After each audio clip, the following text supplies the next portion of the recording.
Hey, g'day TMP. Look, I just want to go over something in the research project that I probably didn't actually emphasise enough, but hopefully most of you picked it up looking at the exemplar.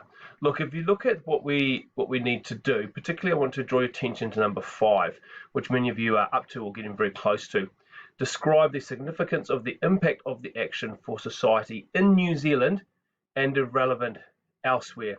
So for most of you, I think, well, I know actually are doing research into protest action in New Zealand that was well, the Black Panthers, for example, the Black Lives Matter in New Zealand, the homosexual law reform. So that's all sweet. You can talk about New Zealand. But for those of you who are researching a protest action outside of New Zealand, you need to take care that you do mention the relevance to New Zealand. So if you look at the exemplar, you can see what we're talking about is the Greensboro Four, who were involved in the civil rights protests in the United States.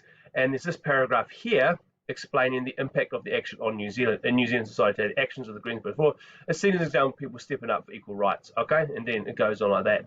So just make sure that if you are talking about a protest action that's outside of New Zealand, you discuss in number 5 the impact on New Zealand. You might need a little bit of research, a little bit of thinking around that, and check with me and check with others about how you can fit that in. Okay, ka pai.